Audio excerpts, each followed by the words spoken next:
What's up YouTube? Dave here from Zephyr Wargames, bringing you an updated Pendulum Magician deck profile. And as you can see, this is post Banlist. One of my favourite decks got a boost from the Banlist. Yes, it might have taken a step back with the link, but it then took a giant step forward when it got this guy introduced. And now, absolutely amazing card to have back. In this, obviously they want to push clees and stuff like that from the sounds of it, but the wavering eyes, the ability of this is quite nice that because these all go off on a separate chain, hopefully when you activate wavering eyes, not only will you get the plus of a search, you'll also get the plus of the pops and whatever else effects they do, which is really cool. So without further ado, let's crack into the step profile. I can't wait to go through this, and I can't wait to get this up and away in a proper tested out game. So we start off with the triple purple poison magician. I can't understand why people would play this at any less. I like it in my scale. It's one of my first to go in the scale. It's your main deck out to pretty much any back row or floodgates, your anti-spells, anything like that. You just set it, wait for your opponent to destroy it, and go clear, done, and off you go. Triple Black Fang Magician, again, even more important on the wavering eyes now as well, because if you do have any trouble clearing off, if you've got this in your scale, and let's say you've got a clear board, you activate wavering eyes, clear this guy off, bring your dark spellcaster back, you've got more defense going on there, and then go from that. Triple Harmonized Magician, this is your one card, rank 4 or synchro, absolutely amazing, great card, must play at 3. Triple Wisdom Eye, we have the ability of cycling this guy back with Oath Magician, so must play him at 3, really cool, open up 2 of them, bang bang, and off you go. Triple Double Iris Magician, now I might cut this down to 2, I'm not too sure. The only reason I play it at 3 is again because of wavering eyes. It's just so much more active. The annoying thing is I only play 3 targets for it. So it's 3 search cards, 2 of the traps, 1 of the spell. If I bump the spell up, then maybe I might, it's probably a bit more viable. You can play him at 2. The reason I want him is just because of another scale, another search, and again, the wavering eyes target. Just be able to go wavering eyes, clear that off, and, play even further. Triple Skullcrabat Joker, again, very straightforward, and speaks for itself on that one. I've now upped mine to Triple Astrograph Sorcerer. Now, the reason I've upped it to 3, again, wavering eyes. You're destroying your own stuff. So, Astrograph becomes even more alive. And he's just such a nice hand trap to drop on your opponent and then be able to search more out. It's really cool. Double Oath Dragon Magician. This is a really important card in the deck now because it starts recycling back your extra deck monsters. So you haven't got to worry too much about the link mechanic itself. So he helps out massively. And then we go into another one that came off the ban list or got boosted up to 2, which is Luster Pendulum, the Draco Slayer. Now this is another target for Duelist Alliance. When we go through the extra deck, you'll see what I've added in to make him more live. But he's just a nice free little Ignister Pop and Ignister Spin. Obviously, if you put him in the scale, because you've got wavering eyes, he's easy to clear off as well. You put him in the scale, you pop your effect, you get the effect of what you've popped, and then you get a search and add 1 more. So if you don't open up Wisdom Eye, but you open up with this guy, you've got more plays going on there. And the fact that his effect that you can't fusion, synchro, or XYZ with him says nothing about links. So he's a very nice easy fodder for links. Then we start wrapping it up with the 1 White Wing Magician, the 1 Dragon Pulse Magician. This is just an easy way into Link Spider, but her scale effect is also still really important. And then one of my favourite cards, I love this card so much, is Double Fairy Tale Luna. I can easily play this at 3, there's no argument about that. Just 9 times out of 10, when I open it up, because it needs your normal summon, you're then choosing between her and Skullcrabat Joker. Not a major issue, I just like being able to go, Luna is so disruptive. Obviously you don't have to normal summon her, but you normal summon her, you get the search for the second one and you've got 2 bounces pretty much there anyway. So I absolutely like Luna, easily put her 3 if you want to. So that's it for the monster lineup. As you see, very chock-a-block with monsters, but Wavering Eyes is going to help burn you through that as well. Speaking of which, we play Triple Wavering Eyes.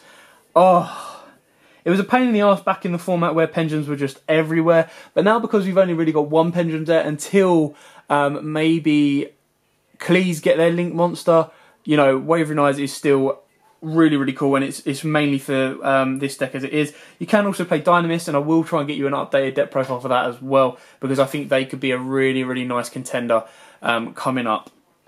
Triple Doorless Alliance. Now, the reason I've bumped this up to 3 is because not only can you search out Pendulum Call, you can search out the Time Pendulum Graph and Star Pendulum Graph, not that you use it mainly for that, but you can also search out Luster as well. So it's got many and many search targets. It's incredibly strong in the deck, so must play at 3 for me.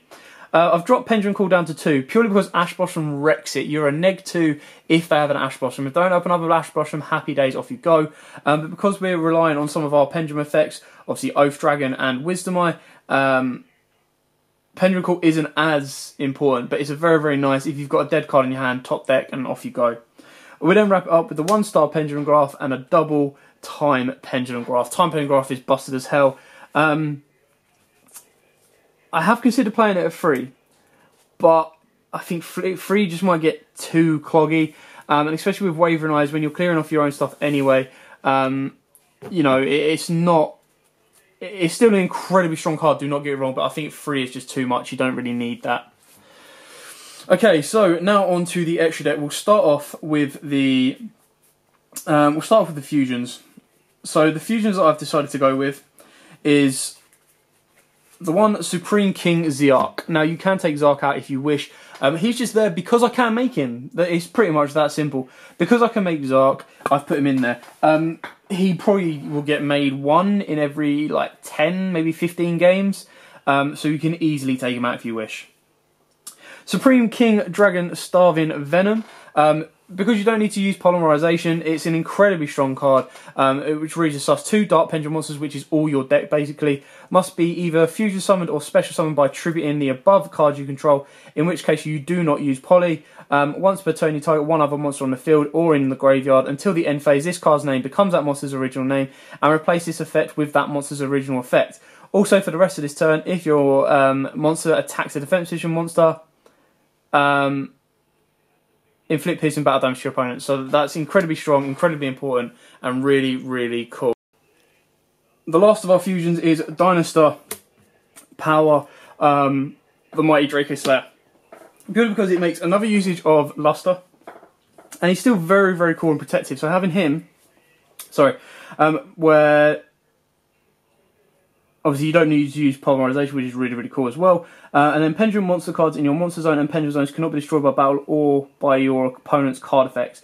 And then you get special summon a Draco Pendulum Slayer from your hand or graveyard, but it cannot be used as fusion material. So it kind of helps you cycle around if your Luster is in the graveyard. It also then gets to protect you with a 2950 booty and the rest of your Pendulum cards, so he can help out massively, massively well. And it just, because we've got Luster at 2, he's another very important use of the deck. Now onto the synchros. The level 8s we play, or I like to play anyway, is Ignis of Prominence, the Blasted Draco Slayer, incredibly strong in a Pendulum deck. Until it gets banned, you must play at 1, because it is at 1, it's still incredibly strong. Cypher Lord Omega, easily more accessible to everyone now, and because he can bounce out of the extra monster zone and come back to the main monster zone, he's incredibly important.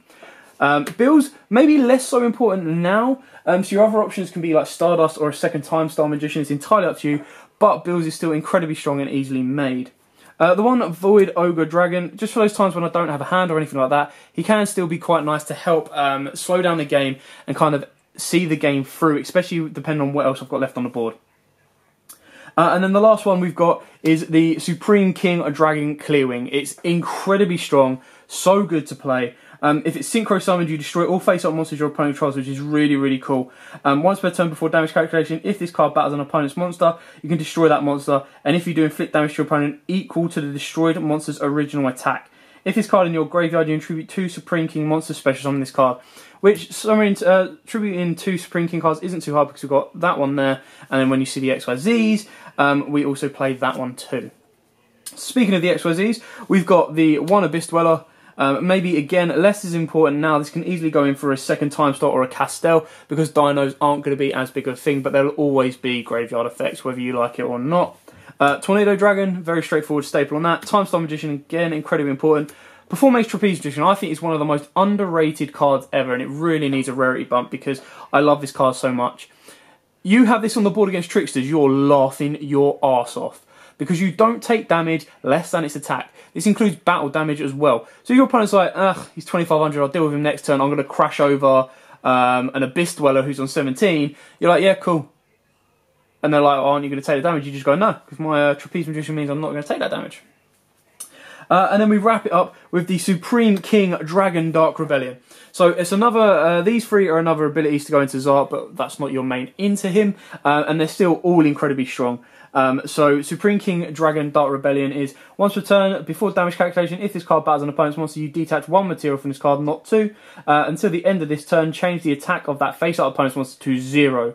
And if you do, this card gains attack equal to the original attack of your opponent's monster. During the battle phase during the battle phase, quick effect, you can return this card to the extra deck, special summon up to 2 face-up Supreme King Dragon and Supreme King Gate Pendulum monsters from the extra deck into defense. Less important, but still. Imagine, right? You give him the ability to perform a Trapeze Dream to attack twice. He's turning 1 to 0 and going straight through there, and then he's attacking again with an incredible boost. And then our Link monsters that we wrap it up with, we've got the 1 Link Spider, the 1 Proxy Dragon, and the 1 Gaia Saber, the Lightning Shadow. Now, you can easily put Ib, if you want, into this deck, the World Chalice one, because it's a bit more protective than Proxy Dragon at certain stages. The only reason we can't, it's a bit more of a struggle with that is because we have, all our monsters are spellcasters bar our Draco Slayers, so it's a little bit harder to kind of worm into that one. Obviously, we would need to go into Link Spider first to then go into Proxy Dragon to kind of extend the plays, but we can also go into Gaia Saber, which makes life a lot easier. If you want to put a Gofu engine into the deck, again, that can be easily done. You can put Allures in for the dead Gofus or anything like that, but you also have discard fodder with your Pendulum calls as well. Anyway, that's it for the deck profile. I love the ability that it can go into Synchros, Fusions, XYZs, and Link monsters. I think that's awesome. It's beyond... Like, I think it's so cool. The fact that Wavering Eyes has helped it out, and the fact that the rest of the support we've received has actually helped, well, not support, but off the Banlist has actually helped it, and it hasn't taken a massive dive, is awesome. I absolutely love it. So, thanks for watching. I hope this helps. I hope this gives you an idea. I hope this gives you a revival of the deck. The deck is not that expensive. I would like to put it under my budget build, but some of the extra deck monsters kind of hit around the £10. Obviously, Bills goes about the 20 quid, but to be totally honest, if you took the Bills out, which you don't actually have to play, everything else, like, I mean, Tornado Dragon probably at 10, Omega probably about 8, give or take, maybe a little bit cheaper, Gaia Saber about 10. The rest of these are like pounds, maybe like play sets for 2 to 3 quid. Wavering Eyes have gone up, that's a shame, because obviously they're like a £5 now. Luster will probably be quite expensive as well, and so is Dauntless Alliance. But it's still relatively cheap. If you want £100 or less and a very, very competitive deck, this is one for you. Anyway, let's see what this upcoming format can bring us. Thanks for watching. Don't forget to check out our Facebook page. Obviously, subscribe to our YouTube channel for more videos. Like, comment, subscribe, share, whole 9 yard, guys. We are aiming to get to the heights that we wish to be. So yeah, thanks for watching. And until next time, guys, as always, happy dueling. If you like that video, why not check out our other videos available? We've got more deck profiles, pack openings, and of course, duels. And don't forget to click on the most important button of all, that subscribe button, right in the bottom left-hand corner.